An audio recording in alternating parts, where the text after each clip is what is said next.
Bien, volvemos con Gastón Pacheco, presidente de ADEX. ADEX ha hecho una propuesta muy interesante y que también ha sido muy polémica, que es bajar considerablemente el IGB a 10%. Se ha venido diciendo también, hasta donde entiendo, equivocadamente, que ADEX ha hecho la propuesta de reducir las vacaciones de las que gozan los trabajadores de 1 mes a 7 días. Y bueno, vamos a hablar de esto con su presidente. Gastón, bienvenido a Rumbo Económico. ¿Cómo estás? Gracias, Enrique.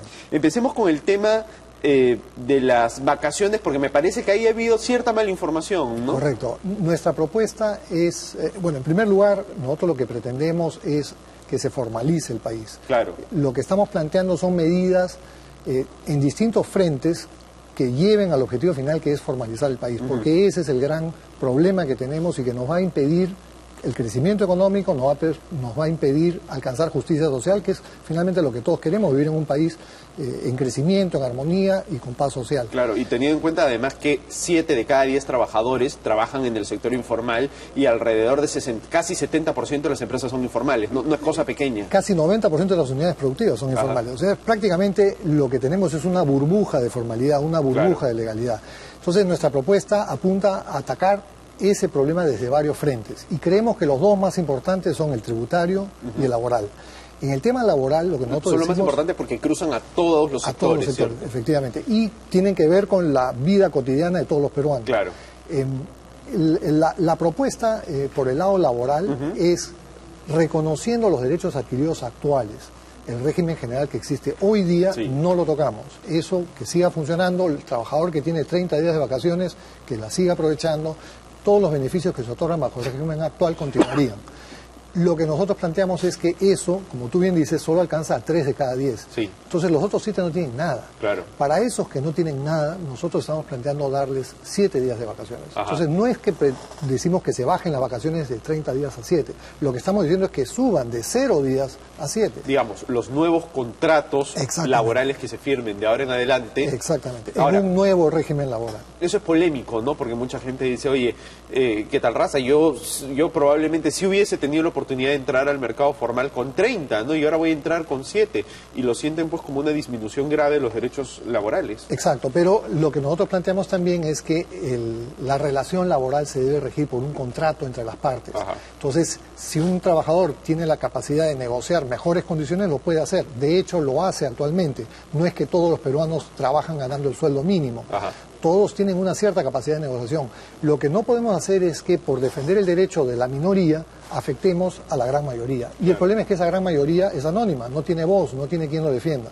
Y lo que ha venido ocurriendo por décadas es que vamos postergando a esa gran mayoría, a esa gran masa de trabajadores que no tienen acceso, no tienen posibilidad de enfermarse, no tienen posibilidad de jubilarse, no van a tener ningún tipo de seguridad social, económica, médica, jurídica, ninguna. Ajá. Yo estoy completamente de acuerdo contigo en que hay que bajar las regulaciones laborales porque no hay peor situación que tener a la gran mayoría de peruanos en situación de informalidad y en buena parte las regulaciones laborales son las que impiden que los incorporemos a la informalidad. Pero algunas personas, por ejemplo es un discurso muy típico entre abogados laboralistas, te dirían que si tú dejas a los empleados libremente negociar con las empresas les van a poner las cosas en términos de tómalo o déjalo y los van a poner en la peor situación posible, ¿no? Sí, es cierto, esa es una visión, yo creo, desfasada de la realidad. Las empresas modernas requieren trabajadores capacitados y requieren trabajadores motivados. Si un empleador no sabe desarrollar una buena relación con sus trabajadores, los va a perder. Y si no los pierde él, la competencia se va a encargar de eliminarlo del mercado. Entonces, eso está entendido por todos los empresarios. Esa visión puede haber sido válida en los años 70 en el Perú, cuando la economía estaba cerrada, cuando no había competencia, y entonces los empresarios efectivamente podían disponer casi a su libre albedrío la forma y la regulación del trabajo. Pero hoy en día el empleador en muchos casos no tiene capacidad para negociar.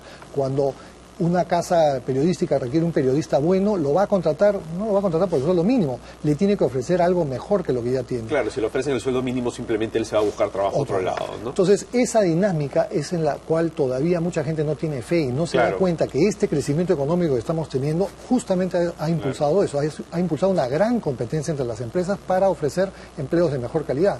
Y eso es muy saludable. Justamente lo que nosotros buscamos es que eso se mantenga, que se vuelva a impulsar la capacidad empresarial en el Perú para que justamente haya más demanda de trabajo. De acuerdo, ahora vamos con la propuesta de bajar el IGB a 10%. A mí me parecería estupendo, no todo costaría menos, sin embargo, ¿es fiscalmente posible? Sí es fiscalmente posible. Antes de entrar al detalle, quiero decirte que las propuestas van amarradas, no podemos hacer solo una cosa, porque una de las cosas que se ha dicho es que el régimen laboral agrario que nosotros estamos planteando ya existe y no ha resuelto el problema. Efectivamente no lo ha resuelto. Sí ha demostrado ser el más eficaz de todos los que existen ahora, es el que más gente ha incorporado a la formalidad, dándoles acceso a seguridad y a otros beneficios. Pero obviamente no ha resuelto todo el problema, porque hay otros frentes que atacar. Uno de esos frentes es el tributario. En el campo tributario, la existencia de un IGB alto es como la existencia de un arancel entre países. Claro. Tenemos un país formal y un país informal. En ese país informal no se paga IGB. Exacto. Y entonces la diferencia de tasas que hay entre uno y otro es demasiado alta, es un incentivo permanente. En muchas industrias 18% no es el retorno que tiene el empresario. Claro. Entonces el incentivo a pasarse hacia a la informalidad es enorme. Entonces necesitamos gradualmente adecuar la realidad.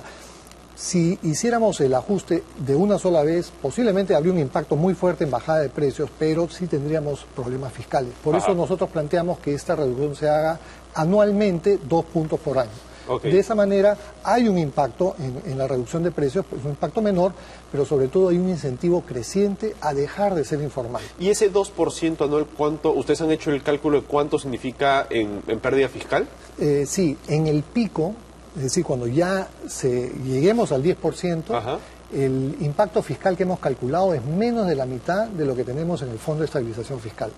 Es decir, podríamos sin ningún problema usar recursos que tenemos ahorrados para financiar este bache que tendríamos. Claro, ahora, ¿cuánto te dura ese fondo? Es el pico, o sea, es en el peor momento. Al quinto año, en nuestra propuesta, estamos generando más recursos de los que se generan actualmente, por el efecto de la formalización y por el efecto de dinamización de la economía. Entonces es un bache temporal, es, digamos, renunciar a algo hoy día para poder tenerlo después. Pero hay otra medida que es más importante, que es que lo que planteamos es eliminar las exoneraciones. Creemos que ahí está el verdadero detonante de la informalidad, porque cuando se dice que los alimentos no paguen IGB, el costo de ese subsidio lo está asumiendo el productor, no el Estado. Y entonces el productor no tiene ningún interés en subsidiar a nadie. Él lo que va a querer es recuperar todos sus costos y tratar de ganar lo más posible, como es obvio. Y entonces lo que hace es busca la manera de evadir el IGB. De acuerdo. Gastón, es enorme el tema que ustedes han tocado. Yo espero que el ministro de Economía les haga caso y sea bastante receptivo. Yo creo que es la única forma, es el único camino por el cual podemos ir, ¿no? Reducir la presión tributaria y la presión laboral. Te lo agradezco mucho. Gracias por venir a Rumbo Económico. Bien, nos vamos a una pausa y volvemos con el programa.